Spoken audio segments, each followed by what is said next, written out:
Assalamualaikum warahmatullahi wabarakatuh. Semoga kita selalu dalam keadaan sehat dan dimudahkan segala urusannya. Dan film ini merupakan sebuah kisah nyata yang terjadi pada tahun 2006. 6 orang perampok hanya menggunakan 4 pistol mainan dengan mudahnya berhasil merampok Bank Rio de Janeiro. Dengan hasil rampokan lebih dari 15 juta US dollar, dan yang lebih menarik lagi adalah dalang dari perampokan terbesar abad ini ialah penulis skenario dari film ini sendiri, yaitu Fernando Aurajó. Lalu bagaimana cara mereka melakukan perampokan tersebut? Cari posisi nyaman, siapkan kopinya. Cerita dimulai di suatu malam yang sedang hujan. Mobil yang melaju kencang mencipratan air ke tubuh Fernando Aurajó.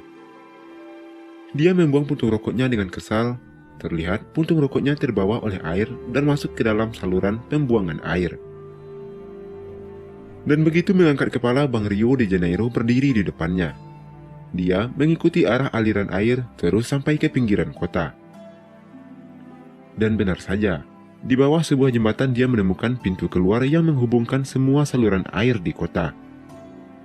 Dan di saat itu sebuah ide gila muncul di benak Fernando. Dia ingin merampok bank tersebut. Jadi dia menjumpai teman baiknya, seorang mekanik yang bernama Marcino. Tapi Marcino berkata kalau ini semua butuh dana yang banyak. Lalu Fernando menjumpai Eldop untuk mendanai operasinya tersebut. Dan dia juga mendatangi seorang pencuri profesional yang bernama Mario. Lalu mereka pergi ke drainase yang berada di depan bank dan memasukkan pita pengukur ke dalam penutup lubang. Kemudian mereka masuk ke dalam pintu keluar air di pinggir kota. Di sana mereka menemukan pita pengukurnya, jaraknya hanya 18 meter dari permukaan tanah. Selanjutnya Fernando datang ke bank dan memotret gila-gilaan. Akan tetapi itu malah menarik perhatian security di sana.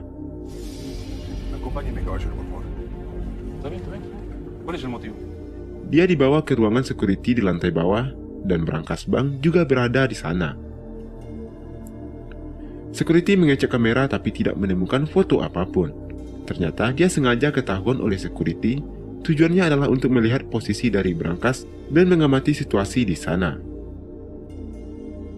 Setelah berhasil menggambar denah bank dan posisi kamera, kemudian mereka menggunakan ban sepeda untuk mengukur jarak lubang saluran air ke pintu bank. Dengan menggunakan teori Pythagoras, mereka menghitung panjang sisi ketiga dan sudut kemiringan. Mereka langsung menemukan lokasinya dan berencana menggali sebuah terowongan yang langsung menyambung ke dalam lemari besi di dalam bank. Dan mereka pun mulai melakukan penggalian.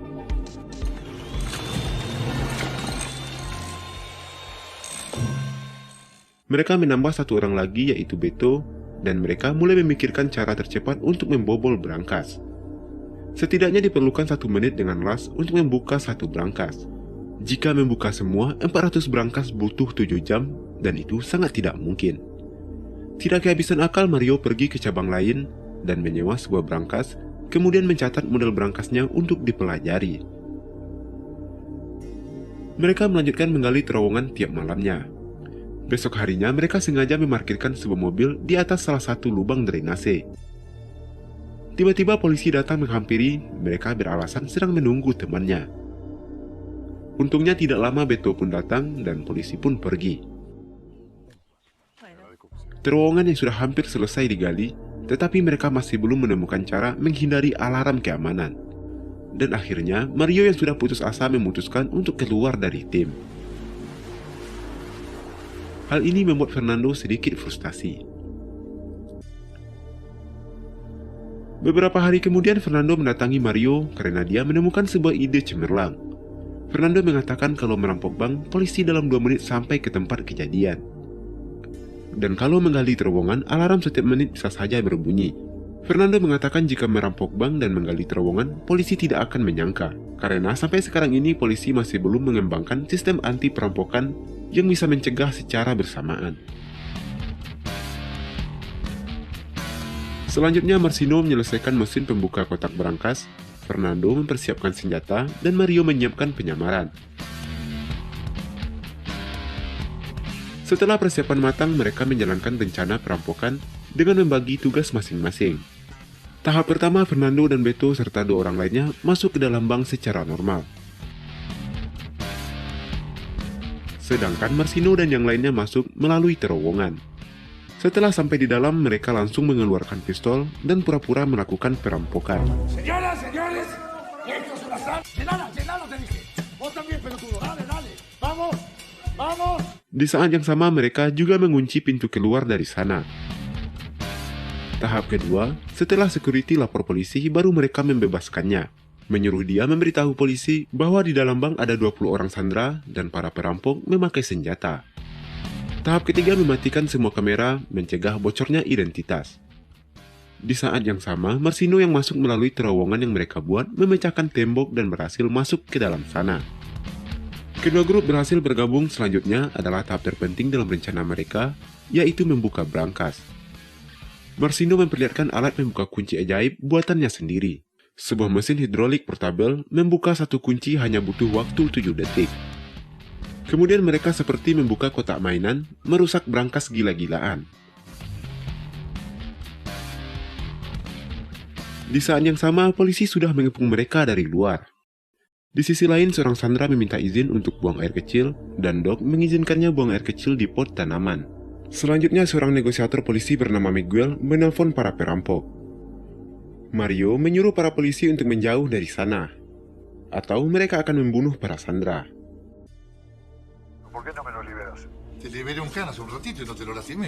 Ternyata Fernando sudah memperhitungkan hal ini. Mereka sengaja membeli buku manual negosiasi polisi, dan Mario menghafalkannya agar kelihatan lebih realistis, sampai dia juga ikut kelas akting.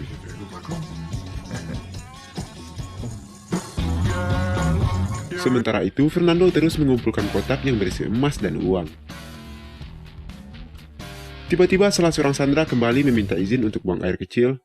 Karena kasihan, Mario melepaskan sandera tersebut.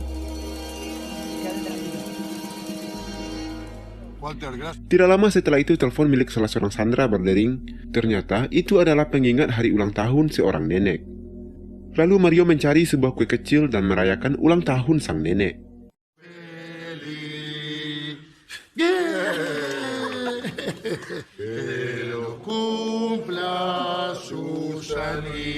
Setelah itu, Mario menuntun sang nenek keluar dan membebaskannya. Karena jika Sandra tidak terluka dan meninggal adalah satu bukti penting untuk keringanan hukuman mereka. Tindakan yang tak terduga dari Mario membuat para polisi bingung. Kemudian Mario melanjutkan berbicara dengan polisi. Di saat yang sama, alat membuka kunci mereka menjadi terlalu panas karena digunakan terus-menerus. Jadi mereka harus mendinginkan mesinnya. Untuk mengulur waktu, Mario kembali menelpon polisi. Dia ingin perundingan antara jaksa dan pengacaranya.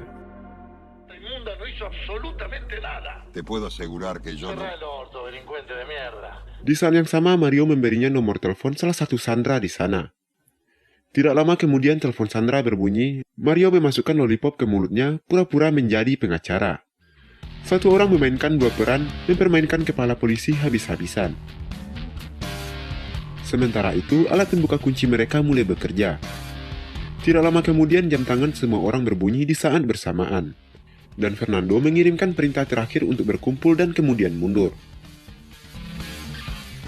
Mario mengeluarkan telepon genggam untuk menelpon kepala polisi. Untuk terakhir kalinya, ia meminta dikirimkan 5 pizza ke dalam. Di sisi lain, mereka memasukkan kantong-kantong uang dan emas ke dalam terowongan. Emas dan perak yang tak terhitung jumlahnya meluncur ke saluran terowongan. Dan di sana sudah dipersiapkan 2 perahu.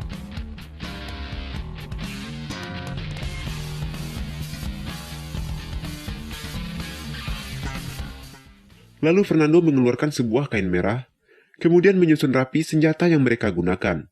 Ternyata senjata yang mereka gunakan adalah senjata mainan.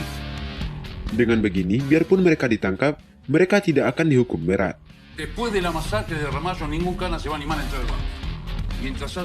Demi memberikan waktu lebih banyak untuk kabur, Mario membersihkan lantai baru masuk ke terowongan.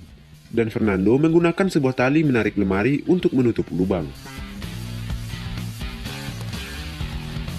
Di saat yang sama, pizza yang sudah datang dan kepala polisi menelpon Mario tapi tidak ada jawaban. Akhirnya penutup lubang di bawah kakinya menarik perhatiannya. Kepala polisi yang sudah mengerti semuanya membawa masuk pasukan mereka.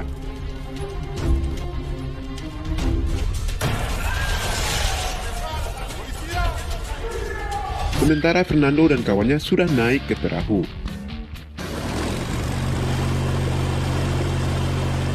Kepala polisi yang melihat jejak debu di lantai langsung menggeser lemari. Tetapi ada sebuah granat yang diikat di sana. Dan rekan kerjanya melaporkan semua senjata yang digunakan oleh perampok adalah mainan. Berarti granatnya juga bohongan. Kepala polisi itu langsung masuk ke terowongan dan menyuruh orang untuk menjaga pintu keluar saluran air. Tetapi Fernando dan kawannya mengambil jalan berlawanan. Lalu salah seorang yang bertanggung jawab menjemput mereka memarkirkan mobil di atas menutup lubang drainase. Kemudian membuka lantai mobil dan mereka keluar satu persatu bersama hasil rampokannya.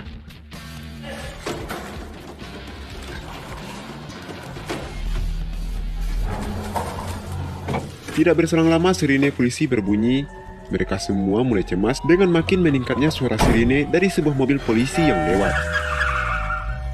Esta debe ser la combi más cara del mundo. Di sisi lain, kepala polisi yang keluar dari terowongan tetapi tidak menemukan apa-apa. Para polisi terdiam dengan pesan yang ditempelkan oleh Fernando. Pesan itu berisi, di lingkungan yang kaya tanpa senjata atau dendam, ini hanya uang dan bukan cinta. Qué hijo de puta.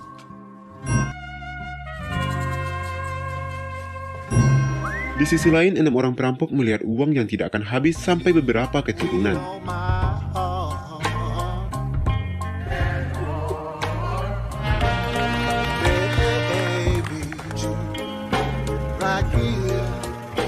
Dan mobil yang mereka guna pun telah dibakar. Setelah membagi hasil rampokan, mereka berpisah dan aksi mereka menjadi berita utama di setiap media massa. Tapi ceritanya tidak berakhir di sini saja. Tidak lama kemudian, setelah mereka menjadi kaya mendadak, istri Beto memergoki Beto berselingkuh. Istrinya yang dalam kemarahan melaporkan suaminya ke polisi atas perampokan yang dilakukannya. Lalu pengejaran pun dilakukan, tidak lama kemudian semuanya tertangkap. Me chupa un huevo. De una cinematográfica persecución.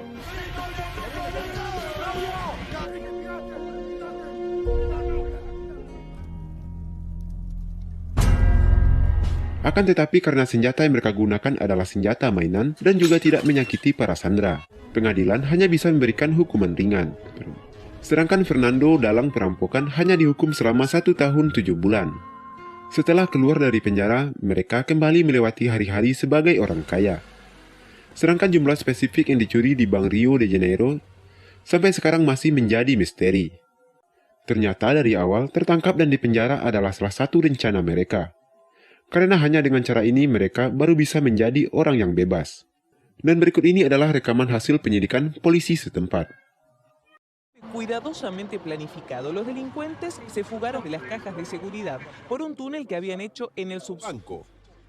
Lo cierto es que ante la elevación no quedaron ni las monedas.